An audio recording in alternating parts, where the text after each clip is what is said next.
তাছাড়া অমন কাজ করলে হাসির পাত্র তো হতেই হবে। তোমার সাথে কথা বলে সময় নষ্ট করে আমার লাভ নেই। আর থাকবো না এই বাড়িতে। দিন দিন লোকটার পাগলামি যেন বেড়েই চলেছে। কেন জানো না কি করেছো? সারা গ্রাম তো রাজ্য হয়ে গেছে। তুমি নাকি কলা গাছের বাড়ি বানাচ্ছো, আর এখন থেকে নাকি ওই বাড়িতেই থাকবে। এতে আবার হাসি? বউ, তুমি হয়তো বুঝতে পারছো না, কিন্তু সময় হলে ঠিকই বুঝতে পারবে। আর সবার মতো তুমিও তখন আফসোস করবে। অত জেনে শুনে কাজ নেই। আজ থেকে ওই কলা গাছের বাড়ি বন্ধ করো, নইলে কিন্তু। তোমার যা ইচ্ছে ইচ্ছে তুমি তাই করো, বাড়ি তো আমি বানাবোই। কবির আবারও কলা গাছের বাড়ি বানাতে লাগলো। সাথে সাথে বৃষ্টি শুরু হয়ে গেল। মা ঋতু, ছাতাটা নিয়ে আয় তো। যা বৃষ্টি, তাতে তাড়াতাড়ি বাড়ির কাজ শুরু করতে হবে। এই নাও ছাতা। আচ্ছা বলো তো, তুমি এই বাড়িটা কেন বানাচ্ছো? শোন মা, যা বৃষ্টি শুরু হয়েছে তাতে এবার নির্ঘাত বন্যা হবে। তার উপর আমরা যেখানে থাকি সেটা অনেকটা নিচু জায়গা। বন্যায় যদি কিছু ভেসে যায় তাহলে সবচেয়ে প্রথমে বাঁচবে আমাদের এই গ্রাম। দেখি বাবা, কি বলছো তুমি? তাহলে আমরা কোথায় যাব? তার বলছি কি, এই জন্যই তো কলা গাছের বাড়ি বানাচ্ছি, বুঝলি মা। আগে যখন ছোটবেলায় বন্যা হতো তখন আমরা এই কলা গাছের বেওয়া বানাতাম, আর সেটা দিয়ে এখানে ওখানে চলাচল করতাম। কিন্তু তুমি তো এবার ঢাও বানাচ্ছো না, এটা বাড়ি। হ্যাঁ মা, দিন বদলেছে। এখন কি আর বৃষ্টিতে বেলায় থাকা সম্ভব? তাছাড়া কতদিনে বৃষ্টি থামবে তারও তো হদিশ থাকবে না। এই জন্য তো বাড়ি বানাচ্ছি, যাতে বৃষ্টি না থামলে বন্যাতেও আমরা সুস্থ থাকতে পারি। কবির ছাতা মাথায় দিয়ে আবারও কাজ শুরু করলো। বৃষ্টির গতি যেন আরো বেড়ে গেল। এভাবেই বেশ কিছুদিন বৃষ্টি হওয়ায় সারা গ্রাম পানিতে থই থই করতে লাগলো। হায় হায়, এবার তো পানি সারা গ্রাম ডুবিয়ে ফেললো। এবার আমরা কোথায় যাব? বাড়িতেও তো অনেক পানি ঢুকে গেছে। চিন্তা করো না, আমাদের তো কলা গাছের বাড়ি আছেই, সাথে তো আর ওটা বানাইনি। সত্যি আমরা কলা গাছের বাড়িতে উঠবো? হ্যাঁ মা, তোর মা রাজি হলে তবেই উঠবো। কি কিছু বলছো না যে? না মানে? হয়েছে, তোমাকে আর লজ্জা পেতে হবে না। এই ঘরে আর কিছুতেই থাকা সম্ভব না। প্রয়োজনীয় কিছু জিনিস নিয়ে চলো, আমরা এখনই কলা গাছ বাড়িতে গিয়ে উঠি। কবির তার স্ত্রী মালা ও ঋতুকে নিয়ে তাদের কলা গাছের বাড়িতে উঠলো। অন্যদিকে গ্রামবাসী বন্যার প্রকোপে অতিষ্ঠ হয়ে গেল। এই কি যন্ত্রণায় পড়লাম! এই বন্যার পানি তো এবার ঘরেও ঢুকে গেছে। কিছু বলছো না যে? ছেলেপুলে নিয়ে এবার কি বন্যার পানিতে ডুবে মরবো? এমন বাজে কথা বলছো কেন? সারা গ্রামেরই তো একই অবস্থা। দেখো না, আরেকটা দিন বৃষ্টি ঠিক কমে যাবে। এই বৃষ্টি কমার না। কাল তো দেখলাম অনেকেই ঘর ছেড়ে অন্য গ্রামে উঠছে। চলো আমরাও কটা দিন মায়ের বাড়িতে গিয়ে উঠি। কি যে বলো না, বাড়িঘর ছেড়ে তাই কোথাও যাওয়া যায় নাকি? আমি দেখছি কিছু করা যায় কিনা।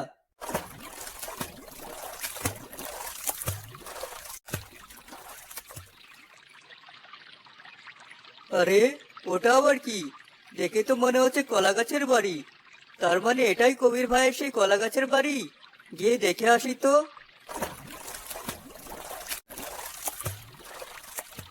কবির ভাই, ও কবির ভাই! আরে মকবুল ভাই যে, এসো ভাই, ভেতরে এসো। না মানে, আমতা আমতা করছো কেন? এতদিন তো শুধু আমার কলা গাছের বাড়ির কথাই এসেছো, একবার ভিতরটা দেখে যাও।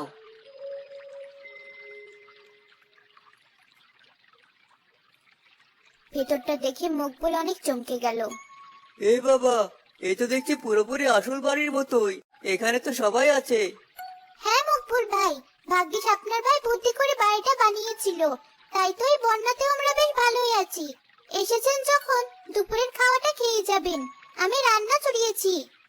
সে কি ভাবি, এখানে রান্নারও ব্যবস্থা আছে? হ্যাঁ ভাই, সব ব্যবস্থাই আছে। তোমার ভাবি যখন বলেছে, আজ কিন্তু খেয়ে তবেই যাবে। না ভাই, বাড়িতে বউ বাচ্চা আছে, ওদেরকে রেখে কি করে খায় বলো? আমি আসি।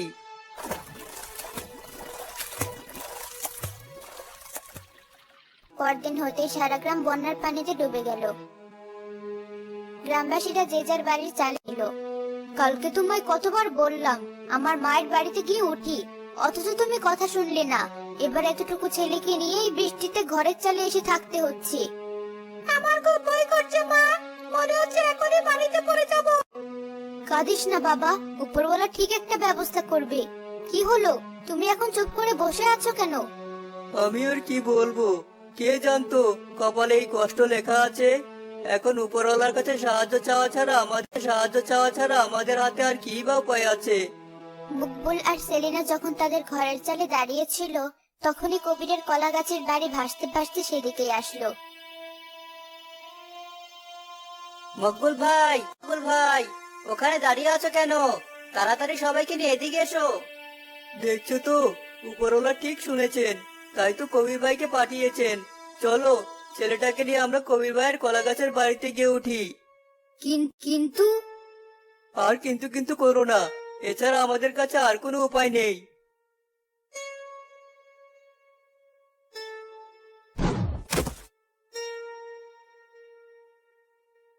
সত্যি কবির ভাই, তোমাকে যে কি বলে ধন্যবাদ জানাই। আজ তুমি না থাকলে হয়তো ছেলে বউ নিয়ে এই বন্যার পানিতে ডুবে মরতে হতো। কি যে বলো না ভাই, মানুষ তো মানুষেরই জন্য। মকবুল নিজের ভুল বুঝতে পারলো, তার চোখে অঝরে লাগলো। এ কি মকবুল ভাই, কাঁদছো কেন? কাছে নিজের ভুলের কারণে, না বুঝে তোমায় নিয়ে আমি কত হাসাহাসি করেছি। এমনকি এই কলা গাছের বাড়ি বানানোর জন্য তোমাকে পাগল পর্যন্ত বলেছি।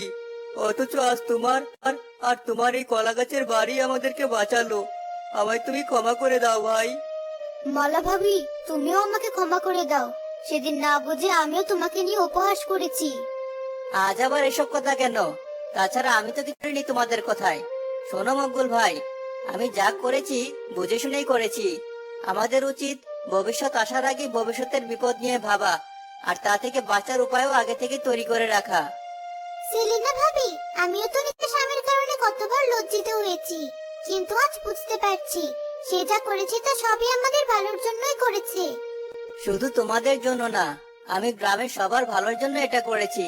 তাই তো আজ আমরা গ্রামের সবাইকে বন্যা থেকে উদ্ধার করব, আর আমার এই বাড়িতে সবাইকে ততদিন আশ্রয় দেব যতদিন না বন্যা ঠিক হয়। সত্যি কবির ভাই, তোমাকে যতই দেখছি ততই মুগ্ধ হচ্ছি। তোমার মতো ভালো মানুষ হয় না। হয়েছে, আমাকে নিয়ে আর প্রশংসা করতে হবে না। চলো, আমরা আমাদের কাজে লেগে পড়ি। আজই সবাইকে উদ্ধার করতে হবে। কি পারবে তো? হ্যাঁ ভাই, পারবো না কেন, অবশ্যই পারবো। তোমার এই মহৎ উদ্দেশ্য সফল করতে যা প্রয়োজন আমি সব করতে পারবো। মকবুল কবিরকে জড়িয়ে ধরলো। কবির আর মকবুল মিলে গ্রামের সবাইকে বন্যা থেকে উদ্ধার করে তাদেরকে কলা গাছের বাড়িতে আশ্রয় দিল।